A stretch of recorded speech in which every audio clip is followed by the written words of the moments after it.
భారత్‌లో కూడా నేపాల్ జంజీ లాంటి ఉద్యమం సాధ్యమా? అంటే మీరేం చెప్తారు? జంజీ ఉద్యమం గురించి మనందరూ కూడా మాట్లాడుకున్నాము. హ్మ్. గత సెప్టెంబర్ 2025 నుంచి కూడా అందులో భాగంగానే నేపాల్‌లో కొత్త ప్రధాని ఎన్నుకోవడం జరిగింది. నిన్న కాక మొన్న పదవి స్వీకారం కూడా చేయడం జరిగింది.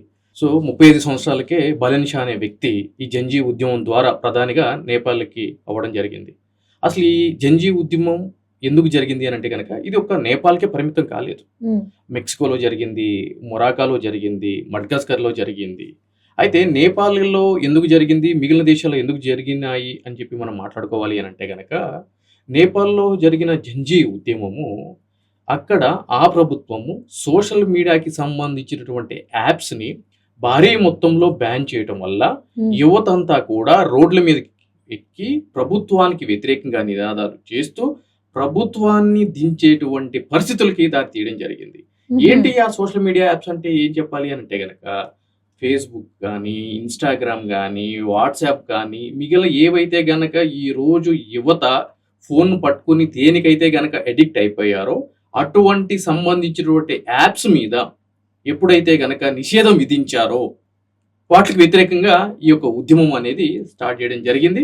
అది ఇటువంటి పరిస్థితులు కూడా దారి తీయడం జరిగింది. హుహు. అదే విధంగా ఈరోజు మనం మడ్గాస్కర్‌లో ఎందుకు జరిగింది అనంటే గనక, అక్కడ వాళ్ళకి రావాల్సినటువంటి కనీసమైన వసతులు అంటే విద్యుత్ గాని, అదే విధంగా వాటర్ గాని, హ్మ్. సదుపాయాలు ప్రాపర్‌గా అక్కడున్న ప్రభుత్వము అక్కడ ప్రజలకి అందచేయకపోవటం చేత, ఆ కనీస వసతుల కోసము అక్కడున్న యువత, జంజీ యువత రోడ్లు ఎక్కడం చేత అక్కడున్న దేశాధ్యక్షుడు వేరే దేశానికి పారిపోవాల్సినటువంటి పరిస్థితి అక్కడ ఏర్పడటం జరిగింది. హుహు. ఇక మొరాకోకి మనం వచ్చినట్లయితే గనక, మొరాకోలో కూడా ఈ జంజీ ఉద్యమం అనేది జరిగింది. ఎందుకోసం జరిగింది అనంటే గనక, అక్కడ ఆర్థిక మందగమనం, నిరుద్యోగం, ప్రభుత్వము సరైన విధంగా అక్కడున్న యువతకి ఎటువంటి ఉపాధి అవకాశాలు కల్పించలేకపోవడము, ప్రజలకి ఒక జీవనోపాధి కల్పించే విధంగా అటువంటి ప్రయత్నాలు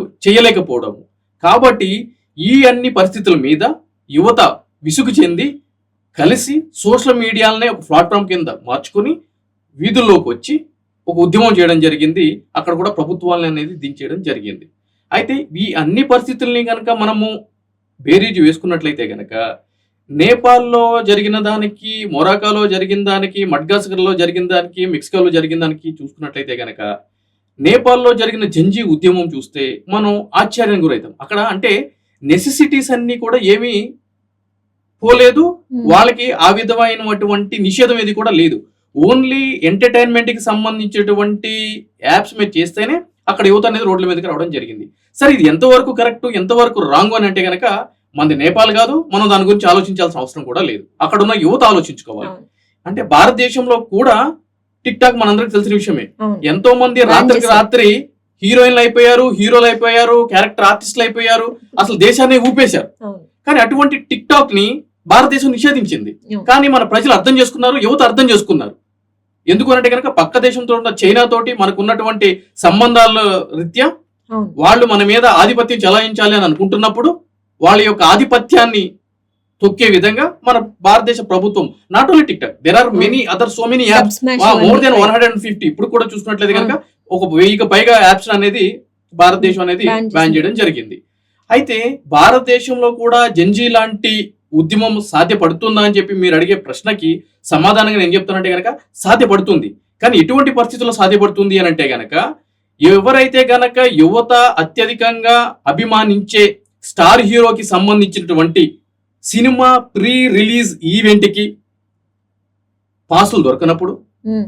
అదే విధంగా ఆ star hero cinema premiere show, benefit షోలకి టికెట్స్ దొరకనప్పుడు, క్రికెట్ స్టేడియంలో మ్యాచెస్ జరుగుతున్నప్పుడు, ఆ మ్యాచ్ చూడడానికి పాసులు దొరకనప్పుడు, ఏదైనా సరే ఒక కొత్త షాపింగ్ మాల్ ఓపెన్ చేసి ఆఫర్స్ పెట్టినప్పుడు, ఆ క్రౌడ్‌ని కంట్రోల్ చేసే భాగంగా పోలీసులు వాళ్ళని ఆపినప్పుడు జంజీ ఉద్యమాలు స్టార్ట్ అయ్యింది భారతదేశంలో.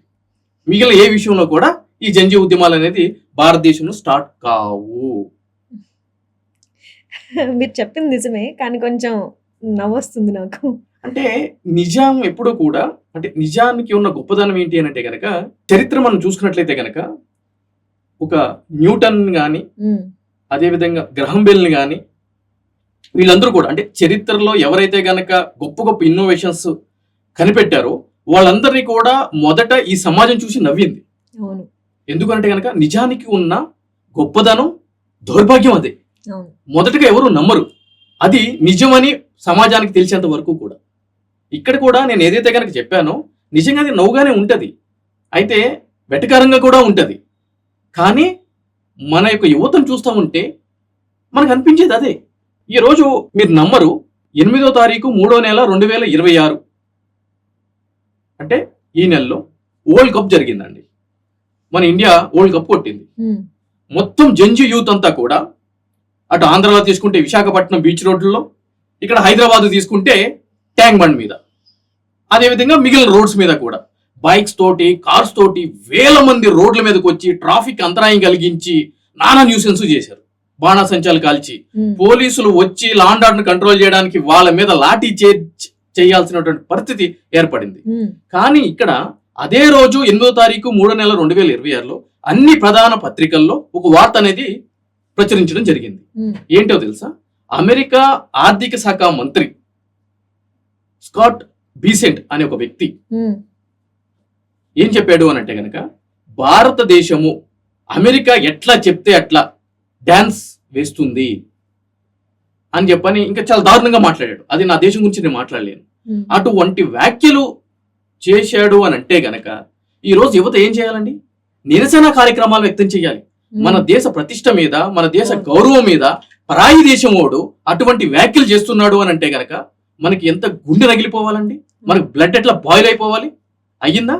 సినిమా హీరో ఫంక్షన్స్ కి ఏమో బయటకు వచ్చి తందనాలాడే మీరు, క్రికెట్ మ్యాచ్ల గురించి రోడ్లెక్కే మీరు, మన దేశం మీద ఎవడో పరాయి దేశస్తుడు ఇటువంటి వ్యాఖ్యలు చేస్తున్నప్పుడు ఏం చేయాలి? నిరసన వ్యక్తం చేయాలి. అవును అసలు మీకు విషయము, పాకిస్తాన్లో అమెరికా ఇజ్రాయెల్ కలిసి ఇరాన్ మీద దాడి చేసినప్పుడు పాకిస్తాన్లో అమెరికా కాన్సులేట్స్ మీద దాడి జరిగిందండి. నిరసన కార్యక్రమాల్లో వ్యక్తం చేశారు. దాడి చేయాలని చెప్పి నేను చెప్పట్లేదు, ప్రజాస్వామ్యబద్ధంగా నిరసన వ్యక్తం చేయాలి అని అంటున్నాను. ఉమ్, మన నిరసన ఏ విధంగా ఉండాలి అని అంటే గనక అవును, పక్క దేశం వాడికి వణుకు పుట్టాలి వెన్నులో అవును. అనే విధంగా ఉండాలి. అట్లీస్ట్ పాకిస్తాన్ లో యువతకి ఉన్నటువంటి స్ఫూర్తి మన దేశంలో యువకులకు లేకుండా పోయింది. అది నా బాధ. ఉమ్. మరి ఈ విధంగా మాట్లాడకపోతే ఎలా మాట్లాడతాను? మనమే స్టాండ్ తీసుకోకపోతే పక్కనోడు అవకాశం తీసుకుంటాడు ఆబ్వియస్లీ. రైట్. సో ఆబ్వియస్లీ అదే జరుగుతుంది. జంజీ ఉద్యమం వస్తుంది, ఎందుకంటే ఆ స్టార్ హీరోలకు సంబంధించి నేను చెప్పినట్టు. అవును correct sir, I agree with you. Thank you.